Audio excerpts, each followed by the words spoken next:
سلام عزیزان، خدا کنه که جور ساعت سلامت باشین. من باسر سیخ زاده هستم و امروز بازم آمدیم به همی نمایشگاهی که در کابل برگزار شده به نام نمایشگاه هفته سند که واقعا یک رویکرد بسیار خوبی است به خاطر تشویق صنعتگران افغانستان و کسایی که بخواین در افغانستان سرمایه گذاری کنن.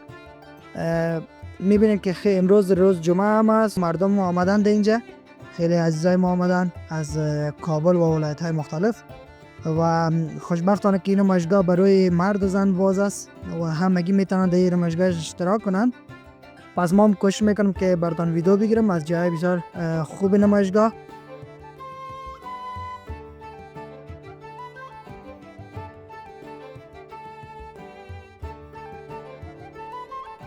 و اینجا را که میبینید صحنه همین نمایشگاه است و بعض جنسایی که داخل نمایشگاه جای نمیشتن، یعنی بازونا را تمام شد می بیرون نمایشگاه به نمایش گذاشتن، مثل همی پمپای هایدرولیک که ما در تصویر میبینید.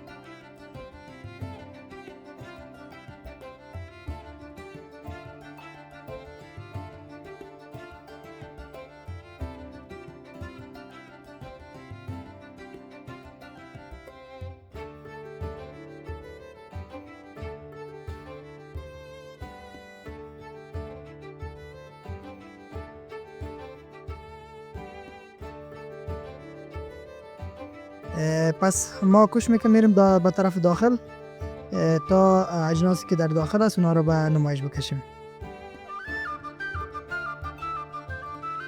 خب همین که داخل سالن میشیم، همین موتر که ساخت افغانستان است در همینجا به نمایش گذاشتن. اینا رو ببینیم که خیلی مردم از دوستا آمدن و اینا رو عکس میگیرن همراهش.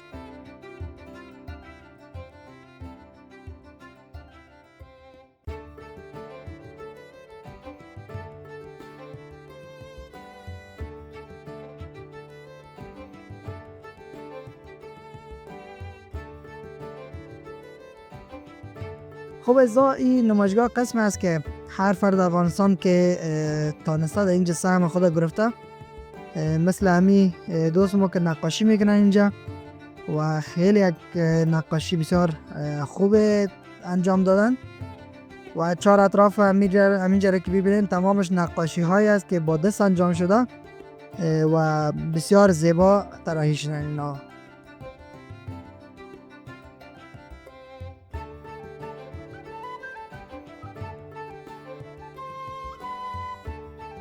و نگفتن همانا که این نمایشگاه در سالن های مختلف همینجا برگزار شده و ما یک ویدیو را قبلا براتون گذاشتیم که اونا را ما لینکش در بالا میمونم، حتما تماشا کنین.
و این بخش هم که میبینید تمام پایپ هایی است که در افغانستان تولید میشه از پلاستیک و واقعا آدم به این قسم نمایشگاه بیاید تشویق میشه و میبینه که در افغانستان یا در وطنشون چی چیزای تولید میشه. واقعا خوشایند است.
و اینجا هم که میبینید تمامش کار دستی است که واقعا خیلی زیبا طراحی کردن. من اینجا که دیدم واقعا به حیرت آمدم که امو ساعت ها را ببینین و یک نمای از خانه، بسیار یک مقبول خانه قدیمی و وطنی، خیلی زیبا طراحی کردن.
خوب است، خدا کنه که از دیدن ویدیو لذت برده باشین و تا اینجا ویدیو با ما همراه بوده باشین. ما ویدیوهای دیگه از این نمایشگاه را براتون گذاشتیم، میتونید داخل صفحه شوین کابل ویوز و ویدیوهای دیگر هم ببینین. پس تا ویدیوهای بعد، خدا حافظ و نگهدار همه شما.